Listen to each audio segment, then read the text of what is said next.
भर्तियों को लेकर सीएम मनोहर लाल ने बयान दिया। हमने 8.5 साल में 1,10,000 नौकरियां दी हैं। 2 भर्तियां अभी होनी है, 60,000 भर्तियां होने वाली हैं। सीएम मनोहर लाल की तरफ से जानकारी दी गई। चुका है तो सीएम मनोहर लाल की तरफ से देखिए कैबिनेट को लेकर जानकारी दी गई और उसके बाद उन्होंने बताया कि किस तरह से सरकार ने रोजगार दिया है और आने वाले दिनों में भी भर्तियां होने वाली है।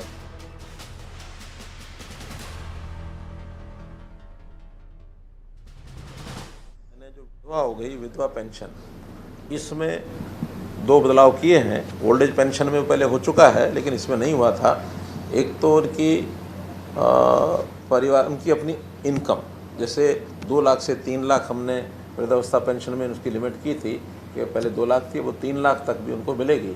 ऐसे ही इनके लिए भी अब ये 2 लाख की से बढ़ा करके 3 लाख कर दी गई है। हमारी जो पेंशन है, खास करके बहनें जो विधवा हो गई, विधवा पेंशन, इसमें 2 बदलाव किए हैं। ओल्ड एज पेंशन में पहले हो चुका है लेकिन इसमें नहीं हुआ था।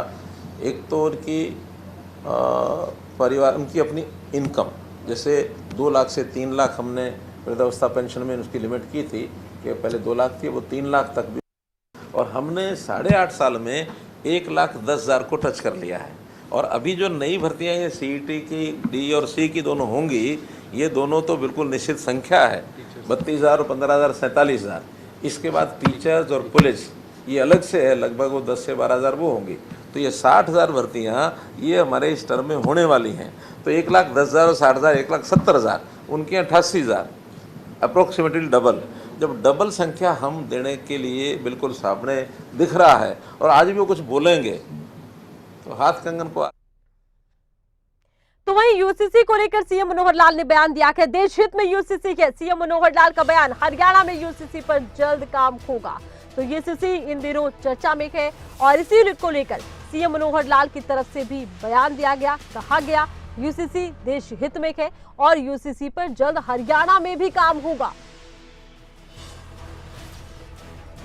यूनिफॉर्म कोड निश्चित रूप से एक अच्छी चीज़ है और उत्तराखंड शायद लाया है, ये लाने जा रहे हैं और देश के बहुत प्रांतों ने कहा है, हमने भी कहा है कि ये यूनिफाइड सिविल कोड जो है, यूनिफॉर्म सिविल कोड, ये ठीक है और हम भी इस पर जल्दी काम करेंगे। लेकिन पहली बात तो ये है कि अभी मैंने भी पूरा अध्ययन तो नहीं किया है, मोटे रूप से हम सहमत हैं कि यूनिफॉर्म सिविल कोड होना चाहिए।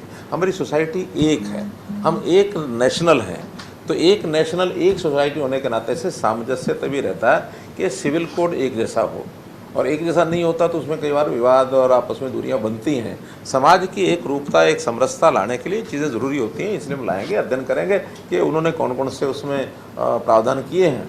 वो सारे प्रावधान भी रखे जा सकते हैं, कोई कम ज़्यादा भी किया जा सकता है, वो हमारी टीम बैठ करके विचार करेगी, लेकिन मोटे रूप से हम उससे सहमत हैं। यूनिफॉर्म कोड निश्चित रूप से एक अच्छी चीज़ है। वही प्रेस कॉन्फ्रेंस के दौरान सीएम मनोहर लाल ने कई अन्य मुद्दों पर भी बयान दिए हैं। कौन से वो मुद्दे रखे हैं वो आप देखिए।